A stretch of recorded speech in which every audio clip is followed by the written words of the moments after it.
नमस्कार, आप देख रहे हैं प्रदेश का सबसे भरोसेमंद news channel India news Haryana. मैं हूं आपके साथ नलिनी पांडे और वक्त हो गया है फटाफट 100 का। नए कृषि कानूनों के खिलाफ प्रदर्शन करे किसान संगठनों और सरकार के बीच कारवाई की चर्चा। सरकार ने ये दावा किया है कि नए कृषि कानून किसानों के हित में है और कहा कि जब भी कोई अच्छा कदम उठाया जाता है तो इसमें अड़चनें आती ही हैं।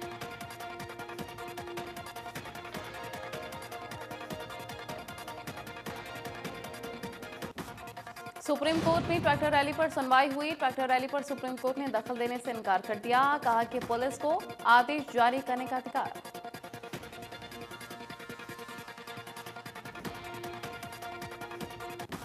सुप्रीम कोर्ट के आदेश न देने से किसानों में खुशी है और किसान नेता राकेश टिकैत ने कहा कि 26 जनवरी को ट्रैक्टर मार्च होकर रहेगा।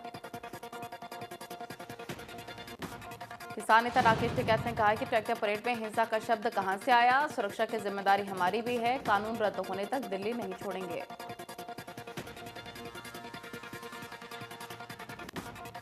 बीजेपी नेताओं का लगातार किसानों पर तीखी टिप्पणी करना जारी है। राजस्थान के दौसा से बीजेपी के सांसद जसकौर मीणा ने एक बार फिर से धरने पर बैठे किसानों की तुलना खालिस्तानियों से कर दी।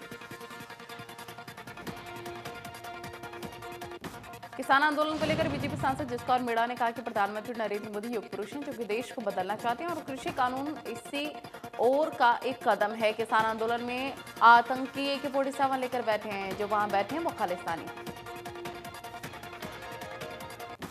इससे पहले भी कई बीजेपी नेताओं की तरफ से किसानों के आंदोलन पर सवाल खड़े किए जा चुके हैं, जिसको लेकर किसान संगठनों ने नाराजगी भी व्यक्त की और केंद्र सरकार के साथ होने वाली बातचीत में भी इस मसले को उठाया था। पीएम मोदी ने उत्तर प्रदेश को एक बड़ा तोहफा दिया है। प्रधानमंत्री आवास योजना ग्रामीण के तहत करीब 6 लाख लाभार्थियों को आर्थिक राशि जारी की गई है। केंद्र की ओर से 2022 तक हर गरीब को घर देने की योजना चलाई जा रही है, जिसके तहत यह मदद दी जा रही है। प्रधानमंत्री नरेंद्र मोदी ने आर्थिक मदद जारी करने के बाद संबोधन भी दिया। पीएम मोदी ने कहा कि कुछ दिन पहले ही देश ने कोरोना वैक्सीनेशन का अभियान चला है। अब एक और अच्छा काम हो रहा है। सरकार का लक्ष्य है कि गरीबों को घर दिया जाए। पीएम मोदी ने प्रकाश पर्व के मौके पर गुरु गोविंद सिंह को नमन किया है और कहा कि देश उनके दिखाए रास्तों पर आगे बढ़ रहा है। आवास योजना के तहत देश के गांवों की तस्वीर बदल रही है। पीएम मोदी ने कहा कि आत्मनिर्भर भारत का सीधा संबंध नागरिकों के आत्मविश्वास से है। घर ऐसी व्यवस्था है जो कि लोगों के आत्मविश्वास को बढ़ाता है।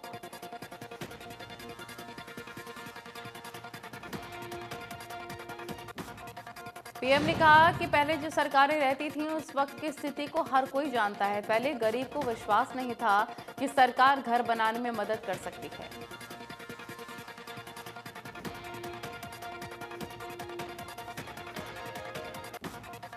पीएम मोदी ने पिछली सरकारों पर तंज कसा और कहा कि गलत नीतियों के कारण लोगों को इसका घाटा होता था। अब तक ग्रामीण इलाकों में ही 2 करोड़ घर बन चुके हैं। पीएम मोदी ने कहा 2016 में हमने जब ये योजना लॉन्च की थी तब यूपी में कई दिक्कतें आई थी। पहले की सरकार को कई बार चिट्ठी लिखी जा चुकी, लेकिन उन्होंने किसी तरह का कोई काम नहीं किया। पीएम मोदी ने यूपी के लाभार्थियों से बातचीत की और खीरी के रहने वाले नागरिक ने बताया कि उनका घर लगभग पूरा बन चुका है। अब 1 लाख से ऊपर की राशि आसानी से मिल गई है। पीएम मोदी ने बच्चों की पढ़ाई की जानकारी भी ली है। मुख्यमंत्री मनोहर लाल ने सिविल इंजीनियर कॉन्ट्रैक्टर्स के साथ मीटिंग ली। हरियाणा निवास में हुई इस बैठक में कई मुद्दों पर चर्चा हुई। हरियाणा वित्त विभाग के अतिरिक्त मुख्य सचिव TVSN प्रसाद ने सभी खजाना अधिकारियों को निर्देश दिए हैं कि वो 15 दिनों के अंदर अंदर पेंशन भोगियों की सूची तैयार करें। अतिरिक्त मुख्य सचिव ने कहा है कि पेंशन चाहे खजाना कार्यालयों से या फिर बैंकों के माध्यम से दिए जा रहे हों, पेंशन से जुड़े लंबित मामलों की सूची सुनिश्चित करें ताकि ऐसे मामलों का तुरंत निपटारण किया जा सके। उन्होंने सभी आरएन एवं वितरण अधिकारियों से भी अनुरोध किया है कि पेंशन भुगतान आदेश यानी कि PPO समय पर जारी करें ताकि पेंशन भोगी को सभी तरह का लाभ समय पर मिल पाए।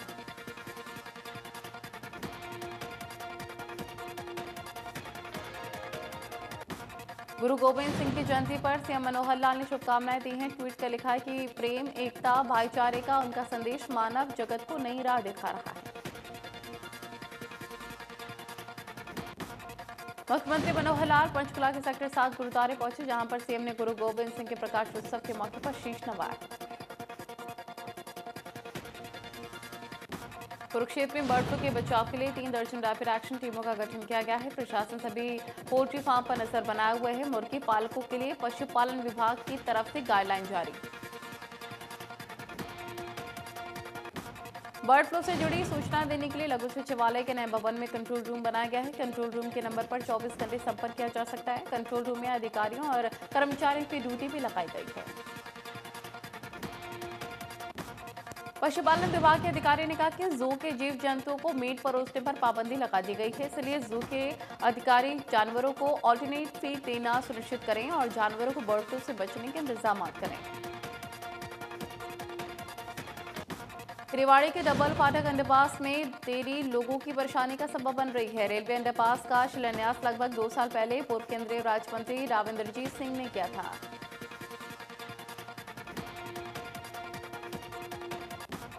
4.5 करोड़ रुपए की लागत से बन रहे अंडरपास का काम अधर में लटका हुआ है, जिससे नगर परिषद के 9 वार्डों और 16 गांवों के हजारों लोगों को दिक्कत हो रही है।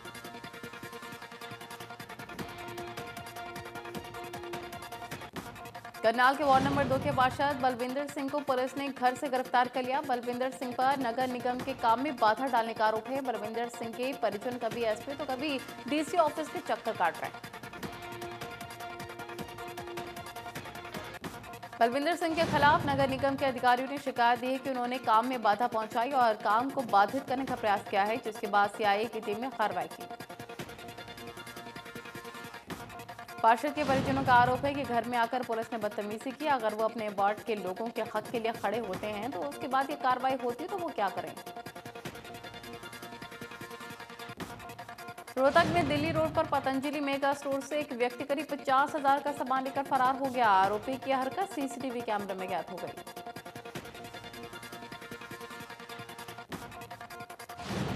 स्टोर संचालक ने मामले की शिकायत अर्बन स्टेट थाने में दी है। पुलिस ने केस दर्ज कर लिया है। आरोपी की तलाश जारी है। बताया जा रहा है कि आरोपी ने पहले सामान लिया, बाद में पर्स कार में भूल जाने का बहाना बनाया।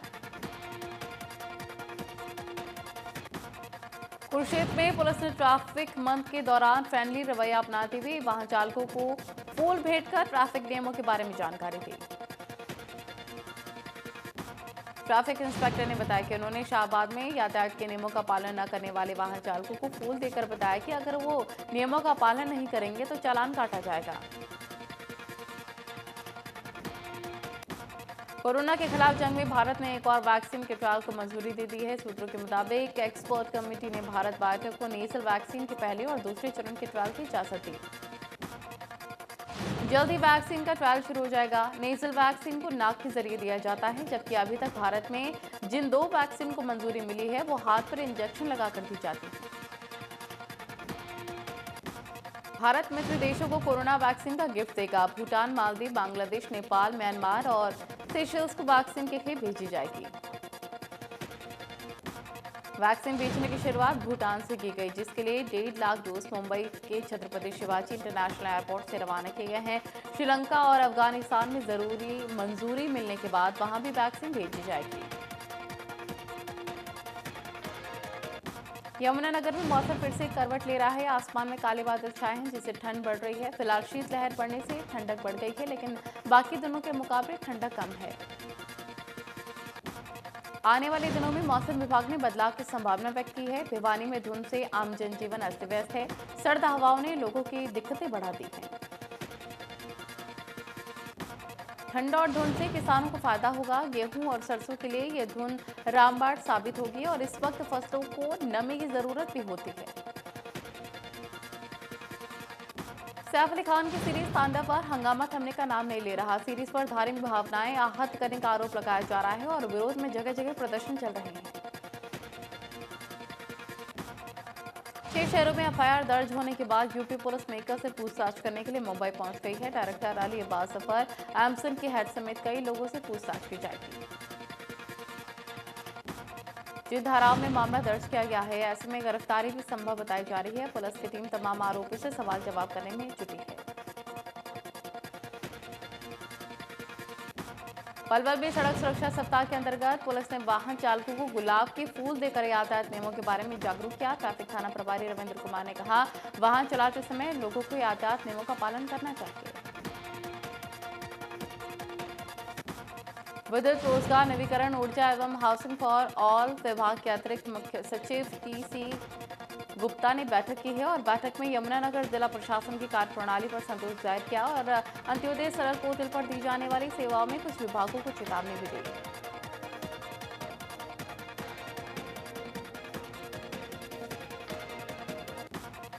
नगर परिषद की ओर से प्रॉपर्टी टैक्स न देने वाली 44 सरकारी और निजी प्रॉपर्टी मालिकों को नोटिस जारी किया गया है। नोटिस में सभी से 7 दिन में जवाब मांगा गया है। नगर परिषद की ओर से 44 सरकारी और निजी प्रॉपर्टी मालिकों को नोटिस जारी किया गया।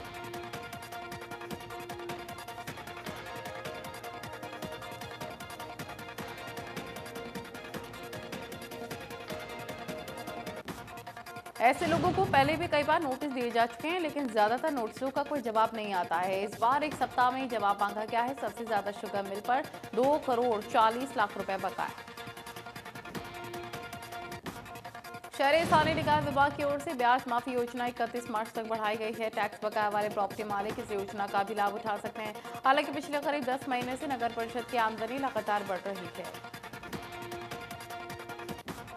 पानीपत में इंसो छात्र इकाई ने अपनी मांगों को लेकर बस स्टैंड पर रोष व्यक्त किया है। छात्रों का आरोप है कि छात्राओं के लिए चलाए गए पिंक बसों को बाकी रूटों पर चलाया गया है, जिससे छात्राओं को परेशानी हो रही है।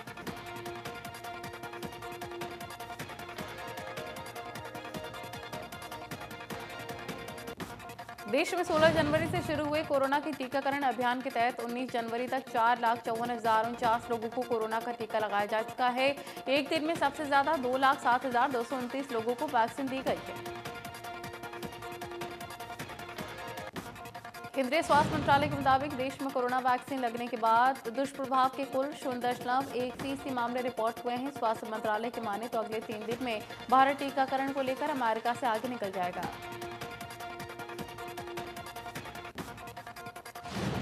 स्वास्थ्य मंत्रालय की ओर से बताया गया कि अमेरिका में जब टीकाकरण शुरू हुआ था तो पहले हफ्ते में 5,56,208 लोगों को टीका लगाया गया था। स्वास्थ्य मंत्रालय के मुताबिक देश में पॉजिटिविटी रेट 1.9% है और मृत्यु दर 1.4%। प्रति 10 लाख की आबादी में 7,668 कोरोना के नए मामले रिपोर्ट हुए हैं। प्रति 10 लाख की आबादी में 110 लोगों की मौत हुई है।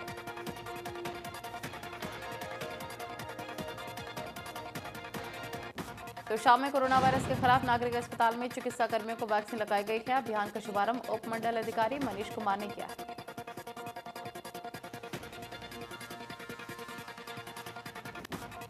नागरिक अस्पताल के वरिष्ठ चिकित्सा अधिकारी डॉक्टर जितेंद्र कुमार ने पहला टीका लगाया है और करीब 100 कर्मचारियों को पहले दिन कोरोना वैक्सीन लगाई गई।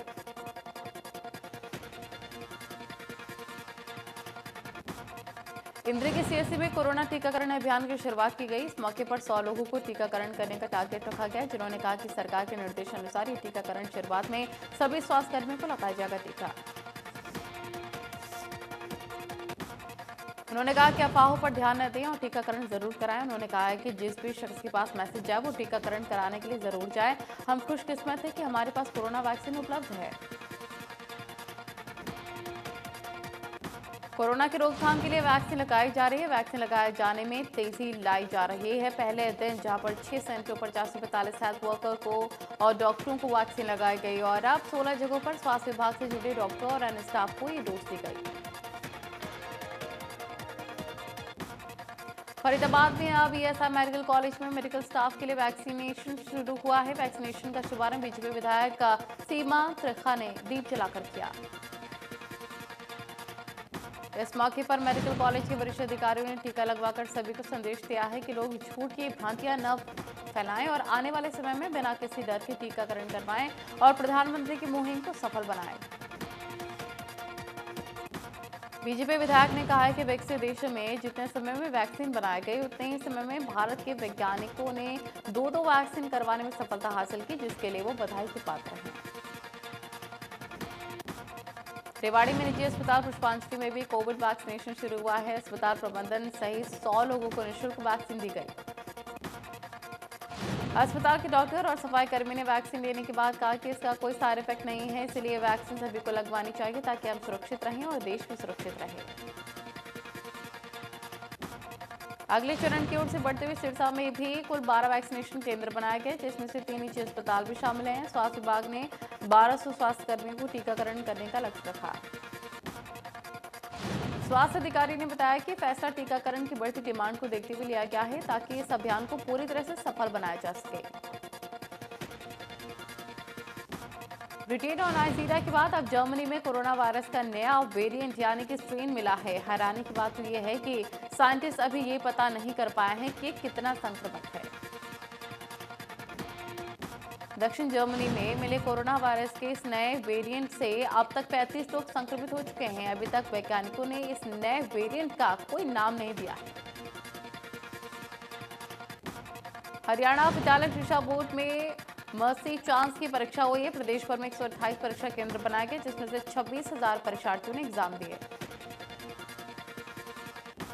अंबाला के सरकारी कॉलेज में पढ़ने वाली छात्राओं ने अपने टीचर पर संगीन आरोप लगाए और प्रिंसिपल को शिकायत की। मामले की जांच के लिए कॉलेज में कमेटी का गठन। जिस टीचर पर छात्राओं ने संगीन आरोप लगाया उसने आरोपों की जांच के लिए बनाई गई कॉलेज कमेटी के खिलाफ पुलिस में शिकायत सौंपी। उन्हें कमेटी की तरफ से मानसिक तौर पर प्रताड़ित किया जा रहा है। प्रिंसिपल ने बताया कि छात्राओं ने टीचर के खिलाफ शिकायत दी, जिसके बाद तुरंत कमेटी बना दी गई। मामले की जांच कर रहे एसएचओ का कहना है कि उन्हें टीचर की तरफ से शिकायत मिली है कि जांच कर रही कमेटी उन्हें परेशान कर रही है। कोसी में निजी स्कूल शिक्षा विभाग के आदेशों की पालना नहीं हो रही है। कड़कड़ाती ठंड और कोरोना काल में भी स्कूल में क्लासेस चल रहे हैं। पहली से लेकर 8वीं क्लास तक के बच्चों को स्कूल में आने की अनुमति अभी शिक्षा विभाग ने नहीं दी है, लेकिन निजी स्कूल शिक्षा विभाग के आदेशों की अवहेलना कर रहे हैं। पंचकुला की इंदिरा कॉलोनी में बारहसिंगा घुस गया, जिससे लोगों में दहशत का माहौल। लोगों ने वाइल्ड लाइफ विभाग की टीम को फोन कर जानकारी दी। वाइल्ड लाइफ विभाग की टीम फोन करने के 3 घंटे बाद पहुंची। इंद्री की गौ चारान भूमि में रात के अंधेरे में अवैध खनन का खेल धड़ल्ले से चल रहा है। खनन माफिया अवैध खनन कर अपनी जेब भरने में लगे हैं, लेकिन नगर पालिका प्रशासन बेखबर है। इंद्री अनाज मंडी के साथ बने नए बाबा स्थित डंपिंग यार्ड के पास गौ चारान की भूमि में शहर के कुछ व्यक्तियों ने जेसीबी की सहायता से अवैध खनन कर काफी मिट्टी बेच डाली। चरखी दादरी जिले के गांव खेड़ीबूरा के सरपंच और ग्राम सचिव पर विकास कार्य में गोलमाल करने और लाखों का चूना लगाने को लेकर एफआईआर दर्ज। जिला उपायुक्त के आदेश पर यह कार्रवाई हुई। भिवानी के गिरदाना गांव में कत्ल का रोंगटे खड़े कर देने वाला मामला सामने आया। एक शख्स ने अपनी पत्नी की कुल्हाड़ी से वार करके हत्या कर दी। पुलिस ने पति, सास समेत 3 के खिलाफ केस दर्ज किया। करनाल के सिविल लाइन पुलिस अधिकारियों के क्वार्टर्स में चोरों ने सेंध लगाई है। चोरों ने लाखों के गहने और नकदी पर हाथ साफ कर लिया है। चोरों के खिलाफ पुलिस ने मामला दर्ज कर लिया है, जांच जारी। झज्जर के गांव में एक विवाहिता ने फांसी लगाकर खुदकुशी कर ली। मृतका के परिजनों ने इसे हत्या का मामला बताया। परिजनों ने बयान के आधार पर पुलिस ने मामला दर्ज कर लिया। पुलिस की माने तो मृतका की शादी करीब 14 साल पहले हुई थी और उसने अज्ञात कारणों के चलते अपने घर में फांसी का फंदा लगाकर आत्महत्या कर ली। मृतक के परिजनों ने पति, सास, ससुर के खिलाफ हत्या का मुकदमा दर्ज करवाया, जांच जारी है। चीन में हजारों किलोमीटर का सफर तय करने के बाद 15 से 20 विदेशी प्रजातियों के हजारों प्रवासी पक्षी गांव भमभीवा पहुंचे हैं। ये प्रवासी पक्षी चीन के अलावा सुल्तानपुर नेशनल पार्क और भिंडावास भी आते हैं। चीन के इस गांव में करीब 400 एकड़ में तालाब है, जिसमें प्रवासी पक्षी आते हैं। ये पक्षी फरवरी में वापस अपने देश लौट जाते हैं। बर्ड फ्लू को देखते हुए वन्य जीव संरक्षण विभाग तालाब की हर रोज मॉनिटरिंग कर रहा है। अमेरिका में नई सरकार का गठन होने जा रहा है, जो कि जो बाइडेन राष्ट्रपति पद की शपथ लेंगे और साथ ही कमला हैरिस उपराष्ट्रपति पद की शपथ लेंगे। शपथ ग्रहण समारोह के लिए वाशिंगटन डीसी में अभूतपूर्व सुरक्षा के इंतजाम है। पहली बार 25,000 अमेरिकी सैनिकों की तैनाती वाशिंगटन में होने जा रही है। ट्रंप समर्थकों के हंगामे की आशंका को देखते हुए राष्ट्रपति और उपराष्ट्रपति के शपथ ग्रहण समारोह का पूरा ढांचा बदला जा रहा है। जो बाइडेन की टीम ने अमेरिकियों से राजधानी में आने से बचने की सलाह दी है। कोरोना संक्रमण को देखते हुए लोगों को घर बैठकर टीवी पर शपथ ग्रहण समारोह देखने की अपील। शपथ ग्रहण के लिए परेड मार्ग के साथ बनाए गए व्यूइंग स्टैंड को नीचे ले जाया गया। पहले राष्ट्रपति के शपथ ग्रहण समारोह में 2 लाख टिकट दिए जाते थे, लेकिन इस बार कोविड-19 को देखते हुए सिर्फ 1000 टिकटों का इंतजाम है और सैनिकों की परेड की वर्चुअल रूप से भी स्क्रीनिंग होगी। जो बाइडेन और कमला हैरिस के स्वागत के लिए तमिल मूल की महिलाएं पारंपरिक कोलम तैयार कर रही हैं और तमिलनाडु में कोलम की कलाकृति हर शुभ अवसर पर बनाई जाती है। तैयारी इस वजह से हो रही है क्योंकि उपराष्ट्रपति की शपथ ग्रहण कर रही कमला हैरिस भी तमिल मूल की है। अमेरिकी राष्ट्रपति डोनाल्ड ट्रंप ने विदाई भाषण में अपने कार्यकाल के आखिरी कुछ दिनों में कलंकित विरासत को सुधारने की कोशिश करते हुए अपने प्रशासन की उपलब्धियों का जिक्र किया।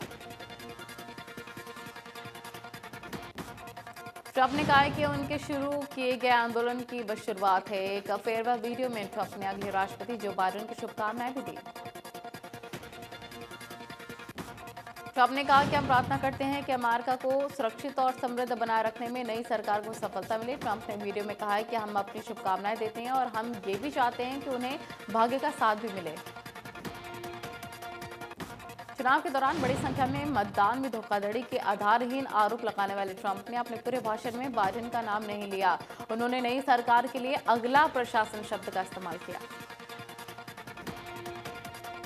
क्रिकेट टीम के कप्तान विराट कोहली और नई दिग्गज खिलाड़ियों के बगैर युवा खिलाड़ियों ने जो जज्बा दिखाया है, कोच शास्त्री भी उनके मुरीद हो गए। सीरीज जीत के बाद ड्रेसिंग रूम में खिलाड़ियों में जोश बढ़ते नजर आए। कोच रवि शास्त्री ने इस सीरीज को भारतीय टीम के लिए अब तक का सबसे मुश्किल दौर करार किया है। शास्त्री का मानना है कि विराट कोहली ने टीम इंडिया में आत्मविश्वास जगाया है और उसकी बदौलत ही ये जीत हासिल हुई। शास्त्री का कहना है कि सिर्फ 3 टेस्ट मैच का अनुभव रखने वाले गेंदबाजों के साथ ऑस्ट्रेलिया को 2 बार ऑल आउट करना आसान नहीं था, लेकिन कोच ने माना है कि ऐसा सिर्फ अजिंक्य रहाणे के कप्तानी के कारण ही मुमकिन हो पाया। शास्त्री ने कहा कि रहाणे ने भी उसी तरह से अपने काम को अंजाम दिया जिस तरह से कोहली ने किया है। अंतिम टेस्ट के शुरू होने से पहले हमारे पास कोई विकल्प नहीं था।